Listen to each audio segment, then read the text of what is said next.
ajsadina wa adzina lana bidzikri. Segala puji bagi Allah Jalla Jalaluh yang telah mengembalikan arwah kita. Kita nggak tahu kemana ruh kita pergi tatkala kita tidur. Tapi yang kita ketahui, orang tidur itu tidak sadar dengan apa yang terjadi. Dia tidak mendengar. Dia tidak melihat. Walaupun dia masih bernafas. Kita bersyukur kepada Allah. Allah kembalikan arwah itu kepada kita sehingga kita bisa melanjutkan kehidupan ini. Dan nikmat yang kedua, Allah kasih kita sehat. Tidak semua orang dapat bangun di pagi hari,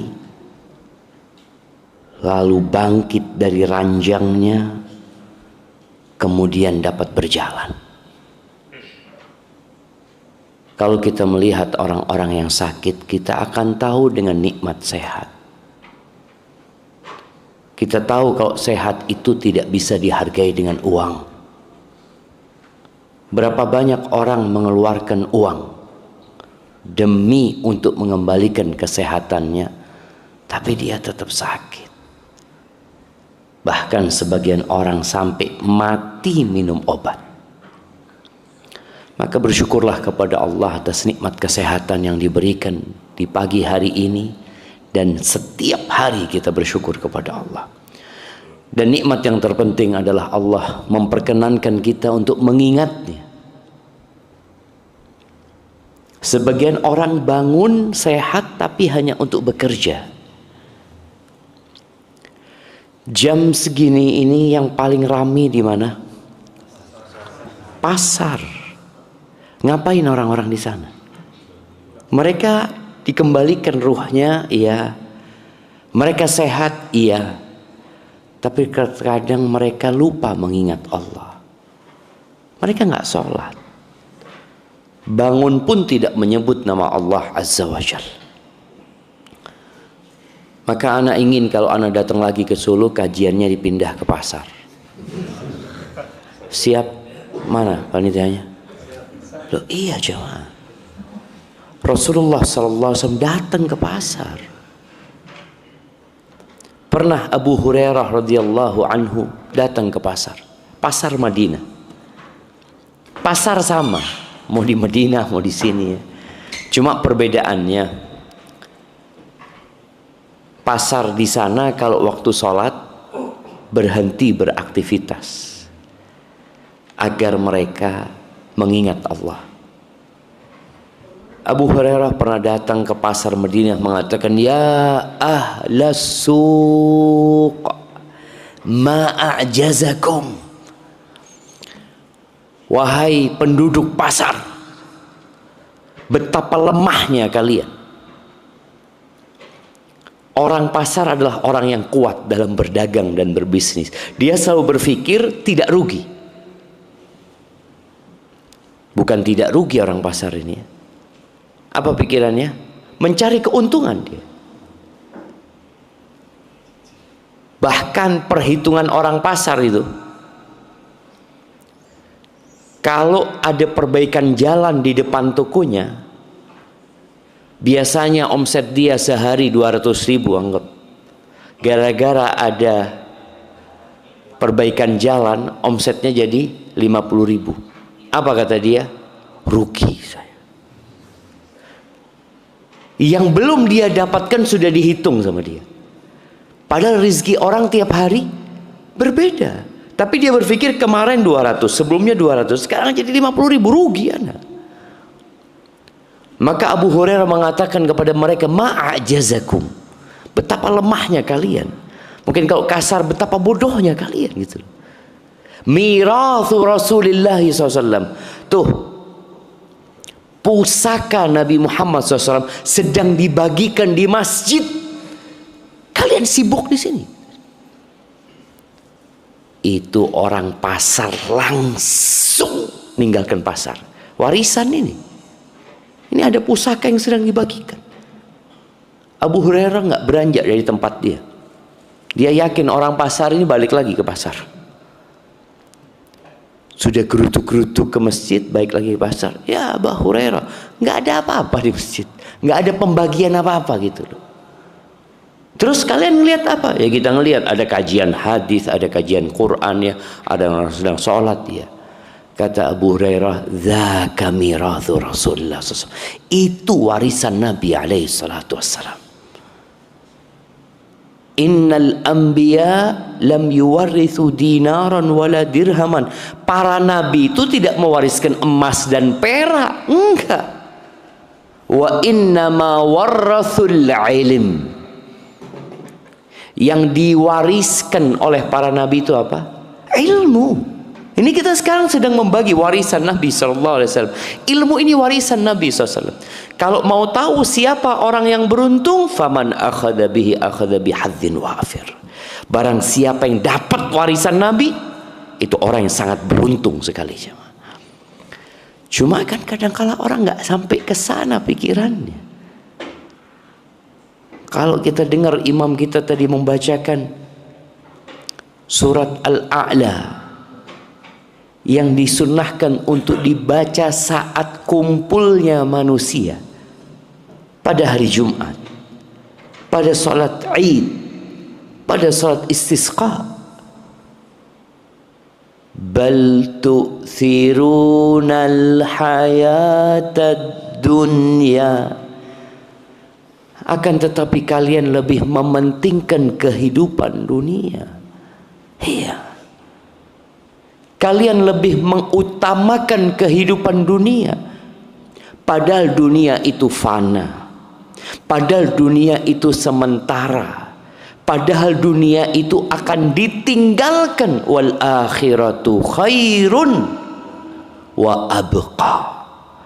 Sedangkan hari akhir itu lebih baik dan lebih kekal. Mad-dunya fil akhirah, kata Nabi SAW. Kalau mau tahu perbandingan dunia sama akhirat itu, seperti seorang yang mencelupkan tangannya di lautan. Ini air gelas ya, tapi antum bisa bayangin ketika antum celupkan di lautan, antum lihat ada berapa tetes di sini. Hadhihi dunya. Ini dunia yang sekarang diperebutkan oleh 8 miliar manusia. Dikit sekali. Gak bisa dibandingkan. Sedangkan akhirat itu ya lautan itu. Lautan itu berapa persen dari bumi? 70% dari bumi. Ini bukan daratan dan lautan ya, tapi satu tetes air dengan lautan itu. Dan itu yang kita perebutkan. Di Solo orang-orang pagi berangkat cari dunia, sedangkan mencari ilmu buat mereka kalau ada waktu. Setiap pagi selesai sholat subuh, Nabi SAW mengatakan, Allahumma inni as'aluka ilman nafi'an. Ya Allah, aku memohon kepadamu ilmu yang bermanfaat. Wa rizqan thayyiban. Iya, kita hidup di dunia, kita butuh rizki. Nah, rizki juga sudah ditakdirkan, tapi kita disuruh minta.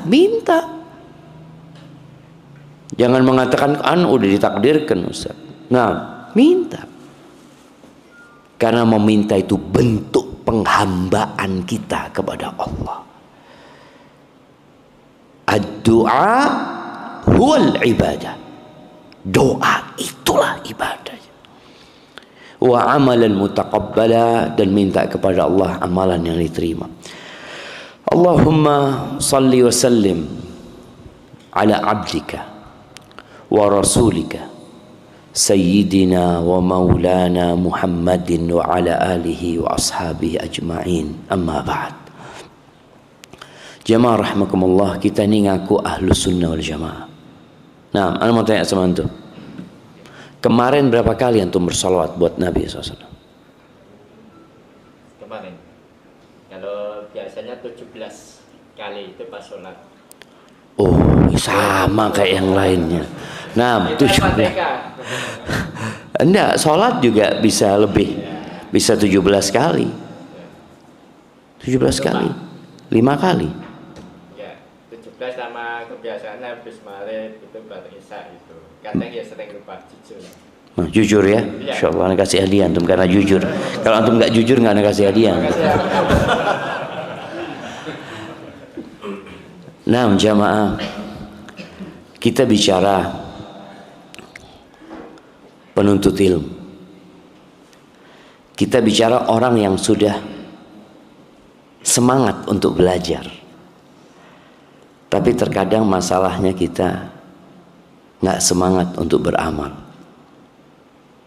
Kita semua tahu, ya hampir nggak ada yang nggak tahu ya. Setiap muslim tahu perintah Allah untuk bersalawat kepada Nabi alaihi salatu wasallam itu ilmu. Innallaha wa malaikatahu yusalluna 'alan nabi. Sesungguhnya Allah dan para malaikatnya bersalawat buat Nabi. Oh iya, ana tahu. Terus antum ngapain? Allah perintahkan, ya ayyuhalladzina amanu sallu alaihi wa sallimu taslima. Wahai orang-orang yang beriman, bersalawatlah kalian dan bersalamlah buat Nabi alaihi salatu wassalam. Itu perintah. Maka kalau kita bicara ilmu, hatafal ilmu bil amal. Ilmu itu teriak-teriak, amal no aku, amal no aku. Wa illar tahal. Kalau enggak ilmu itu hilang. Antum yang tahu gara-gara enggak diamalkan, hilang pengetahuan antum tentang fadilah salawat. Ya udah biasa aja. Sebagian kita bersalawat hanya ketika sholat. Kenapa? Ya termasuk wajib sholat tuh, dilakoni. Di luar itu kadangkala kita enggak. Bagaimana para sahabat Nabi mengamalkan ilmu? Mereka datang kepada Nabi alaihi salatu wassalam, mempertanyakan. Mereka punya ilmu, mereka ingin mengamalkan tuh ilmu. Dia mengatakan, ya Rasulullah, Ubay bin Ka'ab, Abul Munzir. Dia mengatakan, ya Rasulullah, inni ukthirus salata alaik. Aku ni banyak bersalawat kepadamu. Dia tahu perintah Allah, dia amalkan. Tapi dia ingin bertanya lagi. Fakam aj'al laka min salati. Dia melihat punya waktu sehari sama 24 jam. Orang-orang sama. Dia punya istri, dia punya anak, dia punya pekerjaan, dia punya ibadah-ibadah yang lain. Dia mau bertanya tentang sholawat itu berapa banyak harus dia berikan kepada Nabi Sallallahu Alaihi Wasallam.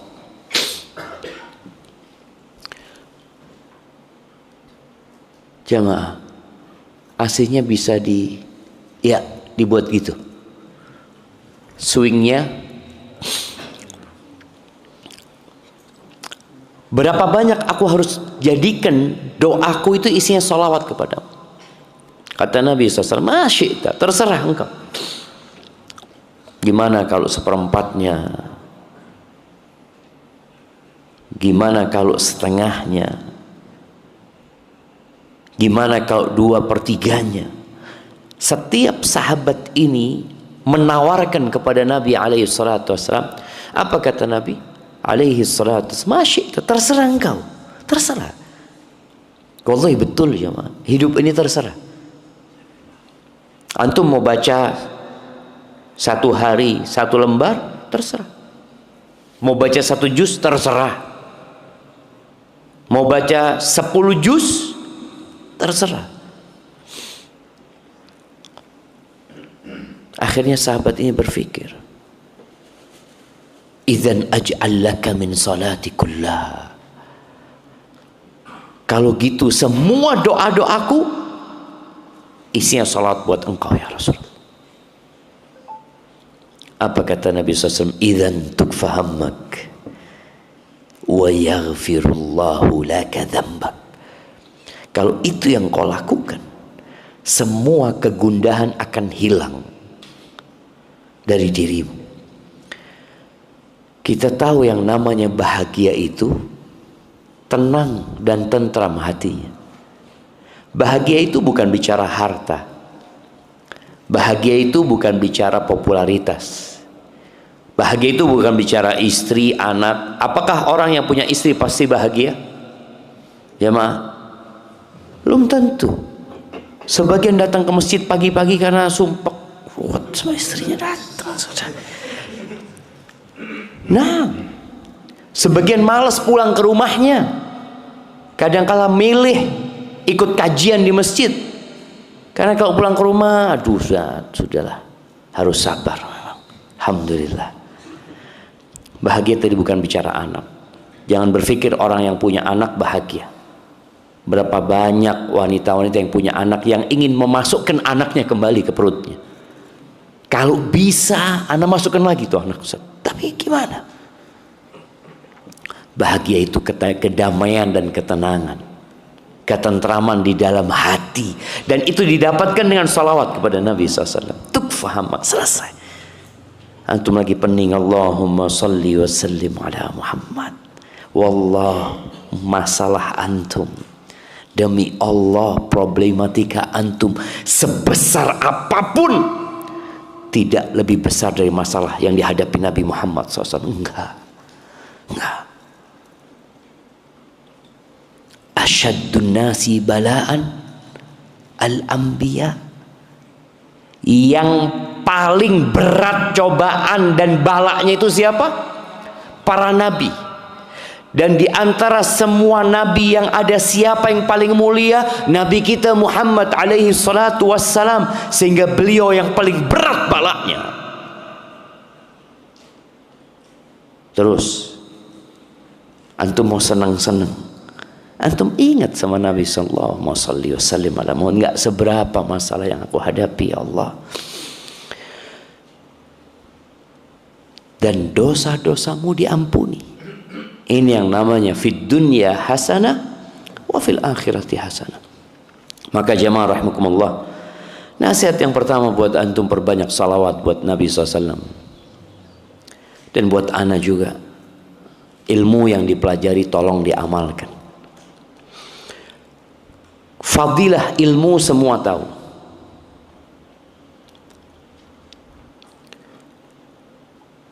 Antum ingat cerita seorang yang membunuh 99 orang. Kenapa dia membunuh yang ke-100? Padahal yang ke-100 itu orang ahli ibadah, bukan orang buruk. Tapi jadi masalah, dia nggak berilmu. Ketika orang ini datang mengatakan, qataltu tis'at wa tis'ina nafsan, aku sudah membunuh 99 manusia. Halli min taubah, aku bisa tobat enggak? Masihkah ada kesempatan bagiku untuk bertobat? Apa? Bunuh 99 orang mau tobat? Enggak ada tobat sudah. Enggak ada tobat. Dibunuh nih orang. Kenapa? Karena kebodohan dia. Dia dibunuh karena kebodohan dia. Dia membuat orang ini putus asa. Kalau memang nggak ada pintu tobat buat aku, ya buat apa aku jadi orang baik? Ya sudah, aku bunuh lagi. Bayangkan ya, kalau antum tahu fadilah ilmu itu, bahwa ternyata kebodohan membuat antum mati. Konyol. Datang orang mau kembali kepada Allah, antum katakan pintunya sudah tutup. Apa penyebabnya? Al-jahl. Kemudian dia datang kepada orang yang berilmu. Dia tanya, yang pertama dia tanya, dikasih tahu orang ahli ibadah. Dia tanya orang yang paling pintar siapa, kata dia. Oh fulan. Fadulla ala alim. Cerita dia, ceritanya sudah nggak sama. Ceritanya aku sudah membunuh 100 orang. Halli min taubah. Aku masih bisa taubat nggak, kata dia. Kata alim ini, apa yang menghalangimu dari taubat? Pintu taubat itu dibuka jamaah sampai matahari terbit dari barat, baru ditutup. Pintu taubat setiap orang itu dibuka selama ruhnya belum sampai ke kerongkongannya. Sebesar apapun dosa yang dilakukan, qul ya ibadiyalladzina asrafu ala anfusihim la taqnatu min rahmatillah innallaha yaghfirudz dzunuba jami'a. Wahai hamba-hambaku yang berbuat dosa habis-habisan. Ada orang yang datang kepada antum mengatakan, aku ini dosa apa yang belum aku lakukan? Semua wis tak lakoni. Kira-kira aku masih bisa tobat? Allah katakan, la taqnatu min rahmatillah. Jangan putus asa dari rahmat Allah. Jangan putus asa. Kenapa? Sesungguhnya Allah mengampuni semua dosa buat yang bertobat. Kita tahu syirik kan nggak diampuni sama Allah. Iya, kalau mati dalam kondisi melakukan kesyirikan. Tapi kalau bertobat, itu sahabat-sahabat Nabi Sallallahu Alaihi Wasallam semuanya orang-orang musyrikin dulunya. Umar bin Khattab musyrik, kita tahu. Khalid bin Walid musyrik, menyembah berhala. Tapi ketika bertobat, Allah terima semuanya. Innallaha yaghfirudz dzunuba jami'a. Innahu huwal ghafurur rahim. Sesungguhnya dia maha pengampun dan maha penyayang. Cuma nih orang berilmu. Orang berilmu itu memberikan solusi. Makanya antum kalau belajar yang serius. Jadi belajar ilmu ini bukan hanya untuk santri. Tapi belajar ilmu ini kewajiban buat setiap muslim. Makanya dokter belajar ilmu agama. Kemudian apapun pekerjaannya, presiden pun wajib belajar ilmu agama. Mau menteri, mau gubernur, mau bupati. Karena kata Nabi alaihi salatu wassalam, talabul ilmi faridatun ala kulli muslim. Menuntut ilmu itu kewajiban buat setiap muslim. Oh, saya sudah belajar 6 tahun SD, 3 tahun SMP, 3 tahun SMA, kuliah 4 tahun. Berapa tahun jamaah? 16 tahun. Tambah lagi S2 2 tahun, 18 tahun. Tambah S3 7 tahun. Iya, paling lama S3 7 tahun. Berapa tahun sudah? 25 tahun. Alhamdulillah saya ambil kedokteran atau ambil hukum ini. Pertanyaannya, diajari nggak engkau ketika kuliah tentang wudhu yang benar? Diajari engkau? Enggak. Diajari enggak engkau ketika kuliah tentang hak-hak anakmu, tentang hak-hak istrimu, tentang hak-hak orang tua? Diajari enggak di sana waktu-waktu mustajab berdoa? Diajarkah di situ rukun iman, rukun Islam, ihsan? Enggak. Makanya silahkan belajar ilmu dunia, fadhol. Tapi jangan lupa engkau punya kewajiban yang harus dipelajari, yaitu tentang agamamu. Karena ketika engkau mati, orang yang paling cinta kepadamu akan melupakanmu. Ya, kalau kita mati jamaah, orang-orang yang tidak terlalu dekat sama kita akan ngomong apa jemaah? Ya Allah, kesian ya, mati wis. Baik, kalau sahib-sahib yang dekat, apa yang akan dia lakukan? Dia akan datang menyolati antum, menguburkan antum. Terus ya 2-3 hari, sepekan lah, dia akan ketawa-ketawa lagi, sudah selesai. Kalau keluarga terdekat antum setelah menguburkan, pulang ke rumah, berapa lama dia akan ingat antum? Mungkin dia akan nangis sepekan. Ada yang nangis sepekan jemaah? Ada. Setahun paling lama lah. Setelah itu antum akan ada di arsip yang tidak dibuka kembali jemaah. Selesai sudah. Antum di kuburan tidak ditanya kuliah di mana, apa ilmu yang antum kuasai. Antum ditanya man rabbuk, ma dinuk, man nabiyuk. Itu yang akan ditanya. Dan ini harus dipelajari supaya antum tidak binasa. Seperti binasanya pendeta itu gara-gara kebodohan dia, maka perlu belajar.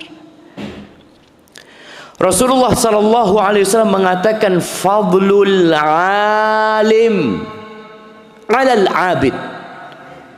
Keutamaan orang yang berilmu dibandingkan dengan orang yang ahli ibadah. Ingat, kalau bicara orang berilmu ini bukan hanya ustadz, antum semua bisa jadi alim. Apapun pekerjaan antum, apapun jabatan antum, berapapun umur antum, antum bisa jadi alim ini.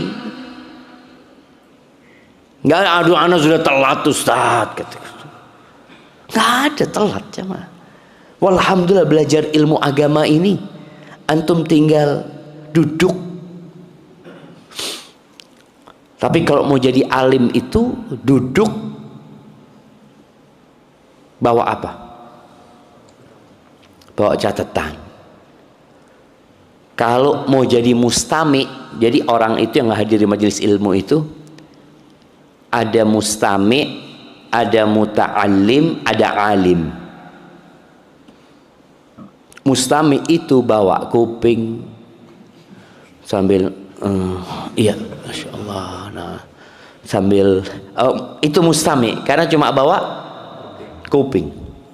Muta'allim biasanya bawa catatan, dia catat, nanti dia jadi alim jamaah. Proses itu harus diikuti. Dan memang ini harapan besar kita. Antum belajar, awalnya mustami, awalnya dengarkan. Kan ada orang yang cuma sekedar datang, ya karena banyak masalah di rumah, datang kajian. Alhamdulillah, tenang anak kalau di sini Ustaz. Anak kalau di rumah nggak bisa tidur Ustaz. Di kajian alhamdulillah nyenyak Ustaz tidur. Ada nggak kayak gitu jamaah? Ada. Dia di rumah, aduh sulit tidur. Tapi kajian, alhamdulillah, memang benar-benar ada sakinah di majelis ilmu itu. Subhanallah jamaah. Makanya awalnya mustami. Iya, anak lihat teman-teman itu subhanallah, benar. Ketika dia awal tertarik dengan ilmu, karena dia punya masalah. Dia punya masalah di rumahnya, di tempat kerjanya. Ketika dia hadir di majelis ilmu, dia mulai mendapatkan solusi. Awalnya cuma sekedar mendengar, lalu setelah itu dia bawa catatan, dia catat yang disampaikan ustadz itu, pulang ke rumah dibuka, sampaikan kepada istrinya, aku dengar ustadz tadi nyampaikan. Istri yang lihat, udah jadi ustadz enggak? Ya belum lah, belum jadi ustadz. Paling enggak yang aku sampaikan itu aku bacakan buat engkau gitu loh. Ada manfaatnya. Paling tidak nih, kalau umat Islam setiap Jumatan mendengarkan. Kalau Jumatan itu nggak boleh bawa pena, karena supaya fokus dengerin. Tapi jangan tidur juga gitu kan. Dengerin. Pulang ketemu istri sama anak-anak, alhamdulillah. Makan bareng mereka. Tadi abah dengarkan di masjid, ternyata ada 3 perkara yang menghancurkan. Sampaikan. Itu ilmu.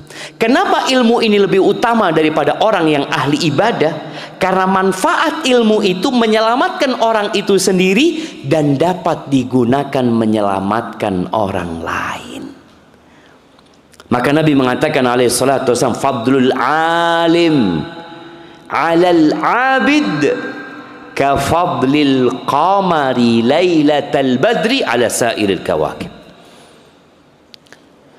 Keutamaan orang yang berilmu dibandingkan orang yang ahli ibadah. Ahli ibadah, sholat malam, puasa Senin Kemis, puasa Daud, zikirnya jangan ditanya. Setiap hari dia beristighfar mungkin 100 kali. Pokoknya dia banyak beribadah, tapi untuk diri sendiri. Maka dibandingkan dengan orang yang berilmu seperti keutamaan rembulan di malam purnama dibandingkan dengan bintang-bintang yang ada. Antum kalau sudah malam 15 sulit ngelihat bintang. Dan ternyata rembulan itu dapat dinikmatin oleh semua orang. Dan di hadis lainnya Nabi SAW mengatakan, fadlul alim 'alal 'abid, keutamaan orang yang berilmu dibandingkan orang yang ahli ibadah, kafadli 'ala adnakum, seperti keutamaanku dibanding orang yang paling rendah di antara kalian. Masa antum nggak mau jadi alim jemaah? Mau fokus beribadah? Iya, ilmu ini ibadah. Makanya orang yang menuntut ilmu itu juga dituntut untuk ikhlas.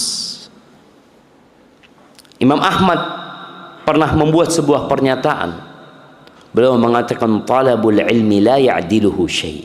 Menuntut ilmu agama itu amalan yang tidak bisa ditandingi dengan yang lain. Tapi syaratnya satu. Idza sahhatin niyah. Kalau niatnya sahih. Kalau niatnya benar. Bagaimana memperbaiki niat? Niat untuk mengangkat kebodohan dari diri kita. Kenapa antum belajar? Ya, anak kepingin tahu mana yang Allah perintahkan dan mana yang Allah larang. Anak ingin tahu mana yang benar dan mana yang salah, mana yang hak dan mana yang batil. Keinginan untuk mengangkat kebodohan itulah yang seharusnya ada di diri kita. Kenapa antum datang kajian? Anda mau lihat ustadznya. Mau lihat ustadznya. Ada orang yang seperti itu. Dia datang kajian sekedar melihat ustadznya. Atau kedua, kenapa datang kajian? Ya, supaya rame. Jangan. Supaya antum dapat fadilah ilmu. Yang kata Nabi SAW, man yuridillahu bihi khairan, barang siapa yang Allah ingin kebaikan buat orang itu, yufaqihu fiddin, maka Allah akan bikin dia belajar agama, memahami agama. Sekali lagi bicara ini, antum silahkan kerja di dunia, profesimu apapun, tapi tetap belajar ilmu agama. Karena tadi keluarga kita akan melupakan kita, jemaah. Harta kita, ya antum lihatlah. Di zaman Imam Syafi'i itu berapa banyak orang kaya? Khalifah-khalifah, kaya raya. Kemudian bisnismen di masa itu jangan ditanya. Tapi ada nggak yang disandingkan sama Imam Syafi'i? Gak ada. Dilupakan cuma. Orang-orang kaya itu dilupakan. Tapi orang-orang yang berilmu diingat. Maka sampai hari ini, qala Imam Syafi'i, qala Imam Bukhari, Imam Bukhari miskin, Dan antum kalau membaca sejarah Imam Bukhari nangis antum jemaah. Imam Bukhari yang sampai hari ini kita sering mendengarkan namanya, itu diusir jemaah. Mati bukan di rumahnya, mati di jalan ketika dia diusir. Imam Syafi'i itu meninggal dunia dalam kondisi sakit, ambeien keluar darah terus beliau. Dunia ini bukan tempat bersenang-senang, tapi tempat untuk berjuang. Baik, kemudian nasihat yang selanjutnya, butuh kesabaran. Menuntut ilmu itu butuh kesabaran. Abu Ayyub Al-Ansari rahimahullahu ta'ala, radhiyallahu ta'ala anhu, beliau pernah berangkat dari Madinah ke Mesir jemaah. Bayangin ya, dari Madinah ke Mesir, nyebrang laut sana, atau ada jalan yang lainnya. Beliau subhanallah sampai ke Mesir, ketemu Uqbah bin Amir insyaallah, bertanya satu hadis tentang menutupin aib seorang muslim. Man satara musliman satarahullah. Barang siapa yang menutupi aib seorang muslim, maka Allah akan menutupi aib dia. Abu Ayyub itu turun dari ontanya, tapi bekal dia, tas dia masih di atas onta, belum dia turunkan. Dia tanya hadis itu, disampaikan oleh Uqbah. Abu Ayyub mengatakan jazakallah khair, makasih. Dia naik lagi ke ontanya, pulang ke Madinah. Satu hadis. Sekarang antum enggak, sekali duduk dengar hadis banyak. Masjid-masjid mengkaji kitab Sahih Al-Bukhari, Sahih Muslim, Riyadhus Shalihin, tapi kita malas datang. Ya datanglah sesekali. Makanya kajian rutin itu sepi apa rame? Kajian rutin itu kajian orang-orang yang sabar. Nabi Musa alaihissalam ketika menuntut ilmu, Khadir sudah mengatakan, innaka lan tastati'a ma'iya sabra. Butuh kesabaran ini. Kau nggak akan mampu bersabar gitu. Melihat hal-hal yang mungkin kurang enak, kurang ini, kurang itu. Akhirnya Nabi Musa balik lagi. Maka butuh kesabaran menuntut ilmu. Iya sabar, kalau sekarang kajiannya ba'da subuh, antum harus bangun sebelum subuh. Kemudian antum duduk di sini sambil melawan kantuk. Anda lihat ada bagi-bagi kopi ya? Nah, di mana kopinya? Oh, khusus yang di luar. Oh, mungkin itu khusus yang sabar-sabar. Nah, kadang-kala orang itu tadi ngantuk, capek, butuh fulus. Butuh fulus, nuntut ilmu itu butuh uang. Makanya kadang-kala orang itu kalau tempatnya jauh, dia mungkin harus naik ojek online. Dia nggak punya kendaraan. Dia kalau berpikir, ya Allah, fulus ini buat naik ojek atau anak tabung. Antum milih mana? Ya ditabung lah, kajian online, bismillah. Ada banyak kemudahan. Sehingga orang berpikir kalau anak naik ojek 20.000, kalau kuota ada wifi gratis, ya, gratis. Padahal perjalanan antum menuntut ilmu itu sebenarnya perjalanan menuju surga. Man salaka tariqan yaltamisu fihi ilman, sahhalallahu lahu bihi tariqan ilal jannah. Bukan berarti menuntut ilmu lewat HP, nggak boleh, boleh. Tapi effort yang dikeluarkan beda. Maka tadi butuh kesabaran. Selesai COVID kemarin, beberapa tahun, kapan COVID? 2 tahun atau 3 tahun yang lalu jamaah. Itu orang jadi terbiasa dengan kajian online. Nyaman dia. Bahkan pernah anak kajian online sampai mau ketawa-ketawa jamaah. Kajian online subhanallah ditampilkan orang yang sedang dengarkan. Ada satu pakai celana pendek ya, dia taruh kameranya, masya Allah. Cuma anak lihat nih, masya Allah orang ini. Dia berangkat ke dapur, bikin mie, terus duduk lagi, dengarkan kajian, masya Allah. Jadi ya, jadi Ustadznya serius ini makan mie nih, masya Allah. Artinya beda lah dengan orang yang hadir. Tapi insya Allah sama dapat ilmu, cuma berkah ilmunya, kemudian ya pahala perjuangannya berbeda. Karena kata Nabi sallallahu alaihi wasallam, ajruki ala qadri nasabiki wa nafaqatiki. Ini buat Aisyah, beliau mengatakan pahalamu itu sesuai dengan besaran capekmu, susahmu, dan sesuai dengan nafkah yang kau keluarkan. Masya Allah. Bagi kopi, bagi air. Fadal diminum ya. Bismillah.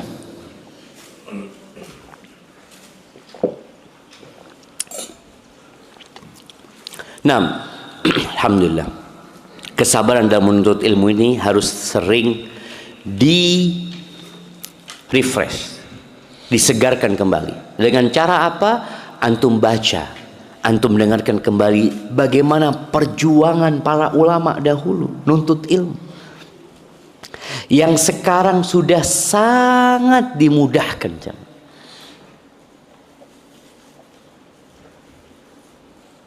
Ibn Aqil, dia mengatakan bultud dama marratain, aku kencing darah 2 kali dalam mengumpulkan ilmu ini. Marratan bi Makkah wa marratan bi Baghdad. Pertama di Mekah, yang kedua di Baghdad. Artinya butuh kesabaran, jemaah.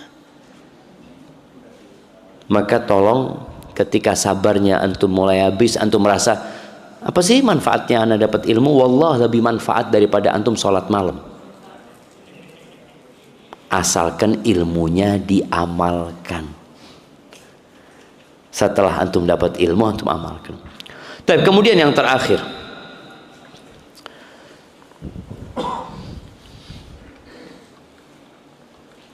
bertakwa kepada Allah. Itu wasiat Nabi kepada para sahabat. Beliau ketika diminta wasiat, usikum bitaqwallah. Bertakwa kepada Allah itu maknanya taat dan patuh kepada Allah dan tidak maksiat. Penuntut ilmu ini harus menjadi contoh. Contoh apa? Contoh orang yang mengamalkan ilmunya. Ada orang hafal Quran, banyak hafalan dia, tapi kata orang-orang, mosok kayak ini orang yang hafal Quran. Quran loh. Nah, iki loh. Apa nama masjid ini? Abdus Salam. Ini loh yang suka kajian di Masjid Abdus Salam. Akhlak tidak ono. Loh, masalah berarti kita belum bertakwa kepada Allah. Kok kenapa belajar ilmu? Taat dan patuh kepada Allah. Memang butuh perjuangan. Kau harus meninggalkan kemaksiatan. Kemudian mengingat Allah dan tidak melupakannya. Itu takwa. Zikirnya antum harus banyak. Karena jangan sampai penuntut ilmu, orang yang sudah suka dengan ilmu agama, malah jarang berzikir. Kita ngeliat orang, oh no, zikir ake-ake. Loh, iya. Memang Allah mengatakan, fadhkurullah dzikran katsira, yang banyak zikirnya. Maka zikir itu ada yang muqayyad. Zikir itu ada yang terbatas jumlahnya, waktunya, tempatnya, iya. Tapi ada zikir yang mutlak, yang engkau seharusnya baca sebanyak mungkin. Di awal Anda katakan berapa banyak salawat kita kepada Nabi SAW. Sebagian kita dikit salawatnya. Berapa banyak kita membaca la ilaha illallah wahdahu la syarikalah lahul mulku wa lahul hamdu wa huwa ala kulli syai'in qadir. Berapa kali kita baca? Padahal dianjurkan baca berapa kali? 100 kali lebih.